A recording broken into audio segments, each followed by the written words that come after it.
शांति। नमस्कार। इंद्रधनुष प्रोग्राम में आप सभी दर्शकों का हार्दिक स्वागत है।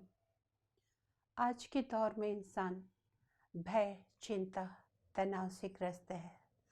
कई बार जाने अनजाने में इंसान से कुछ गलतियां भी हो जाती हैं और कुछ गलतियां तो ऐसी होती जो जीवन भर नहीं भूलती। तो कई बार मन में प्रश्न उठता है कि क्या ऐसा कोई रास्ता नहीं जो हमसे हुए गुनाह, अपराध बोध जो जीवन में कहीं ना कहीं आत्मा को कचोटते रहते हैं, उससे हम निजात पाए? हाँ है। एक बहुत ही साधु किस्म के व्यक्ति, यानी बहुत ही भगवान के भक्त, उनका बेटा विदेश जाने लगा। जब वो विदेश जाने लगा तो पिता को लगा कि वहाँ की संगति में कहीं बच्चा बिगड़ न जाए। उन्होंने एक लकड़ी की पटरी उस बच्चे को दी और कहा, बेटा ईमानदारी से जब भी कभी कोई गलती हो तो इसमें एक खीला ठोक देना। वो बच्चा बहुत ही आज्ञाकारी था।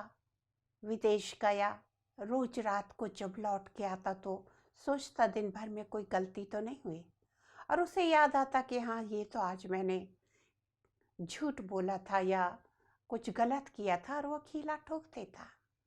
कुछ वर्ष बीत गए। एक दिन पिताजी का फोन आया, बेटा अगले महीने तुम्हारी बहन की शादी है और तुम्हें शादी में आना है, लेकिन याद रखो तुम्हें वो पटरी भी साथ में लेकर आना है। और जैसे ही बेटे ने ये बात सुनी, घर गया, देखा पटरी तो पूरे खीलों से भरी हुई थी। मन में डर लगने लगा, पिताजी देखेंगे कि इतनी सारी अपराध, इतनी सारी गलतियां की, क्या सोचेंगे। लेकिन पिता ने आते वक्त ये बात भी कह दी थी कि बेटा जब भी जीवन में कोई नेक काम करो तो एक एक खीला निकाल देना। उसके पास 1 माह का समय था। सुबह से शाम तक हर किसी का भला करता, जिस किसी की कोई मदद कर सकता वो मदद करता, और रात को आके दिन में सोचता क्या भलाई की, एक एक पटरी से खीला निकालते जाता। 1 महीना हुआ, पूरी पटरी खीलों से निकल गई और उसका भारत वापस आने का समय भी हो गया। जब वो भारत वापस आया, पिता उसे एयरपोर्ट पर लेने आए। जब वो भारत लौट कर आया तो पिता उसे एयरपोर्ट पर लेने आए। गले मिला, बहुत एक दूसरे से प्रेम कर रहे।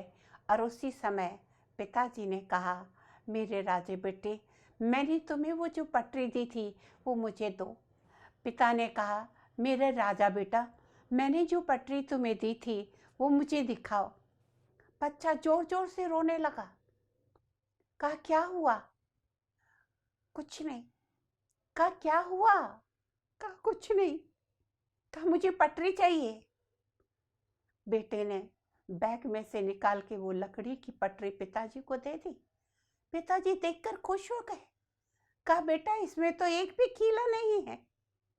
I am very happy with you. बेटा और जोर से रोने लगा। कहा, तुम रो क्यों रहे हो?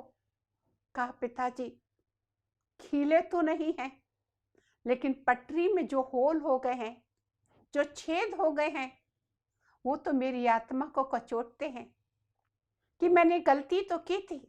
भले ही मैंने नेक कर्म करके वो खीलों को निकाल दिया, लेकिन ये मेरे दिल में जो छेद हुए, मेरी आत्मा को कचोट रहे हैं, इसे क्या करूं?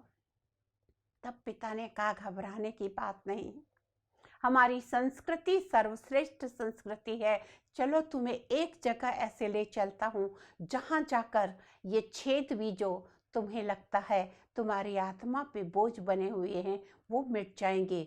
और वो जगह थी आध्यात्मिक सेवा केंद्र ब्रह्मा कुमारी ईश्वरीय विश्वविद्यालय, जो ज्ञान आत्मा को परमात्मा से जोड़कर, परमात्मा की शक्ति लेकर आत्मा पे कई जन्मों के पड़े बोझ, अपराध बोध, कई ऐसे गुनाह उनको मिटा देता है। और वो बेटा बहुत खुश हुआ। आप सबसे यही नम्र अनुरोध है, आज की इस भाग दौड़ की जिंदगी में डर भय से पल पल हम जी रहे हैं। सुबह निकलते हैं तो ये निश्चित नहीं होता कि हम शाम को लौट के आएंगे या नहीं। पता नहीं कब कौन सी बीमारी लग जाए। ऐसे में अगर आप आध्यात्मिकता से जुड़ते हैं तो वो आध्यात्मिकता आपके अंदर के डर भय को निकाल देती है। आपकी आत्मा पर कोई बोझ है, आपने कोई गलती की है, उस गलती को परमात्मा की शक्ति से आप भर सकते हैं। अनुरोध यही है कि आध्यात्मिकता से अपने आप को जोड़े। आध्यात्मिकता का मतलब घर बार छोड़ना नहीं है, जंगल में जाना नहीं है, सफ़ेद कपड़े पहनना नहीं है, बल्कि आत्मा और परमात्मा के अध्याय को जानना है। परमात्मा की पॉजिटिव एनर्जी, सकारात्मक ऊर्जा लेकर अपने अंदर की नकारात्मकता को निकालना है, ताकि हमारे मन में हर आत्मा के प्रति, हर मनुष्य के प्रति शुभ भावना और शुभकामना रहे। तो अगर आप अपना जीवन सुखमय शांति में बिताना चाहते हैं, अपने आप को आध्यात्मिकता से जोड़े। इन्हीं शब्दों के साथ आज के इस कहानी को यहीं पूरा करते हैं। फिर मिलेंगे, तब तक के लिए नमस्कार।